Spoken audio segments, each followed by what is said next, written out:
कि स्वाध्याय करते वक्त एक शब्द बताया जाता है कि काले न कहो सज्जाओ, अकाले कहो सज्जाओ। कि काल में स्वाध्याय न किया हो और अकाल में स्वाध्याय कर लिया हो तो दोष लगता है, उसका मिच्छामि दुक्कड़म दिया जाता है। तो वो काल और अकाल क्या है? ठीक है, यही प्रश्न है आपका। काल यानी सही समय पर स्वाध्याय करना, अकाल यानी सही समय न हो तब भी स्वाध्याय कर लिया गया हो तो। जो सूत्र पाठ रूप स्वाध्याय होता है, मतलब इसको हम स्वाध्याय शब्द बोलते हैं, हकीकत में सूत्रों के पाठ है। तो जो सूत्रों का पुनरावर्तन किया जाता है, शास्त्र की गाथाओं को जो रिपीट किया जाता है, उसको करने का एक निश्चित समय हमारे शास्त्रकारों ने, सूत्रकारों ने बताया है कि इन सूत्र पाठों को दिन और रात के प्रथम और चतुर्थ प्रहर में ही किया जाना चाहिए। हर सूत्र को हर समय नहीं पढ़ा जा सकता, हर सूत्र को हर एक स्थान पर बैठ कर के नहीं पढ़ा जा सकता, क्योंकि हर एक स्थान पर बैठेंगे तो उस स्थान के परमाणु भी, उस स्थान पर घटी हुई घटनाएं भी हमारे दिमाग को प्रभावित करेगी, और दिमाग प्रभावित उन घटनाओं से हो गया और फिर हमने सूत्र पढ़ने बैठ गए तो हो सकता है कि सूत्र पाठ की हम आशातना कर दें।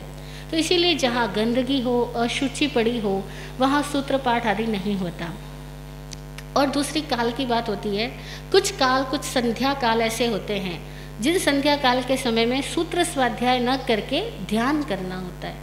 और अगर कोई स्वाध्याय का रसिक व्यक्ति ध्यान के क्षणों में भी ध्यान न करके केवल सूत्रों का ही रिवीजन कर रहा है तो उसको मना किया गया कि उन क्षणों के अंदर तुम ध्यान में बैठो, सूत्र स्वाध्याय मत करो। जैसे सूर्य उदय और सूर्य अस्त का समय, सूर्य उदय और सूर्य अस्त के समय में संध्या उपासना की जाती है, उस समय सामायिक होती है, उस समय कायोत्सर्ग होता है, उस समय सूत्रों का रिवीजन नहीं होता।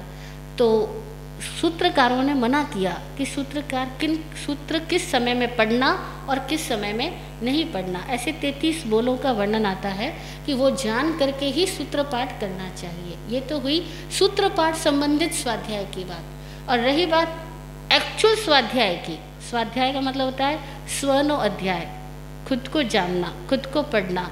और सेल्फ स्टडी के लिए 10वें कालिक उत्तराधन कहता है कि साधु ऐसा होना चाहिए, साधक ऐसा होना चाहिए कि सज्जा यम्मी रो सया, जो सतत स्वाध्याय में लीन रहता है। सतत, नो गैप, कोई छुट्टी नहीं, कोई गैप नहीं, हर पल खुद को जानते रहो, हर पल खुद को पढ़ते रहो, हर पल खुद को देखते रहो।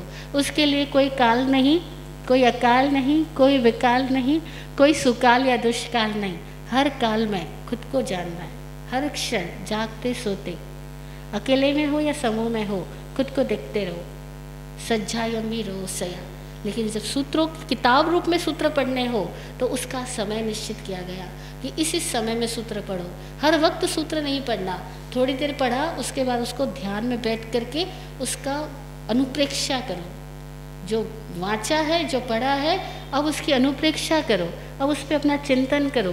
हर वक्त पढ़ते ही रहोगे तो चिंतन कब करोगे?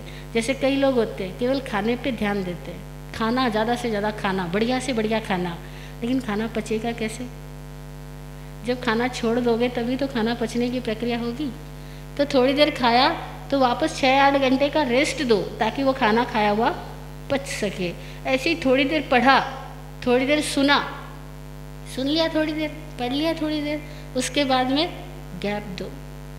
जो पढ़ा, जो सुना, उसको पचाओ, उस पर चिंतन मनन करो, उस पर अनुपेह करो, उस पर ध्यान लगाओ।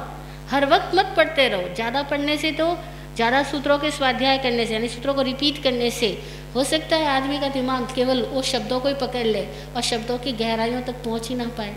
तो इसीलिए कहा गया थोड़ी देर, कुछ काल पढ़ो और बाकी काल पढ़ना छोड़ करके ध्यान में आओ, ध्यान लगाओ। इस प्रकार से काल और अकाल का वर्णन सूत्र स्वाध्याय के लिए है। आत्म स्वाध्याय, एक्चुअल जो स्वाध्याय है, उसके लिए कोई काल नहीं है, हर काल में वो करने को होता है। जय हो।